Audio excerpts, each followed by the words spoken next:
नमस्कार, बढ़ो रेडियो में आपका स्वागत है। आज के इस एपिसोड में हम बात करेंगे भारत की बड़ी एफएमसीजी कंपनियों की खबरों की। आज बात करेंगे भारत की उन बड़ी एफएमसीजी कंपनियों के बारे में जो हमारे रोजमर्रा इस्तेमाल की चीजें, खाने का तेल, साबुन, शैम्पू जैसी चीजें बनाती हैं। उनके हालिया प्रदर्शन और नई योजनाओं के बारे में। पतंजलि फूड्स का बड़ा दांव।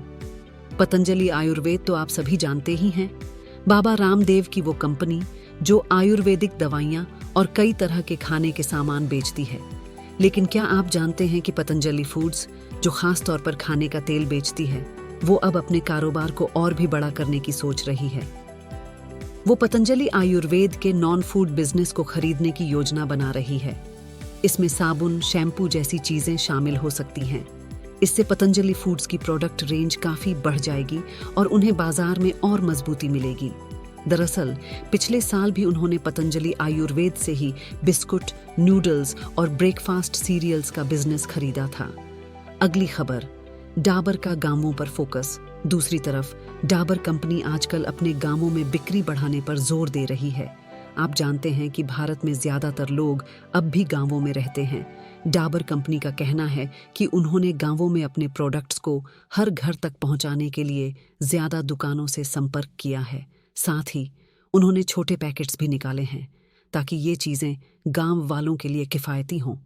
डाबर की इस रणनीति का काफी अच्छा फायदा हुआ है और उनकी गांवों में बिक्री शहरों के मुकाबले 4 गुना ज्यादा बढ़ गई है। अगली खबर, अदानी विल्मर का बढ़ता मुनाफा। अदानी विल्मर कंपनी को हाल ही में भले ही बिक्री में थोड़ी कमी आई हो, लेकिन उनकी मुनाफे में तो काफी ज्यादा उछाल आया है। दरअसल उनकी खाने के तेल और फूड्स की बिक्री तो बढ़ी है, लेकिन एक्सपोर्ट का कारोबार कम हो गया है। फिर भी पिछले साल के मुकाबले उन्हें 67% ज्यादा मुनाफा हुआ है। अगली खबर, मारिको की स्थिर स्थिति। वहीं मारिको कंपनी की बात करें तो उनकी मुनाफे में थोड़ी बढ़ोतरी हुई है, लेकिन उनकी बिक्री में कोई खास उछाल नहीं देखने को मिला है। तो ये थीं भारत की कुछ बड़ी एफएमसीजी कंपनियों की खबरें। जैसा कि आपने देखा, हर कंपनी अपनी रणनीति बनाकर आगे बढ़ रही है। कोई नॉन फूड बिजनेस में कदम रख रहा है तो कोई गांवों पर फोकस कर रहा है। देखते हैं कि आने वाले समय में ये कंपनियां हमें कौन से नए प्रोडक्ट्स लाकर चौंकाती हैं।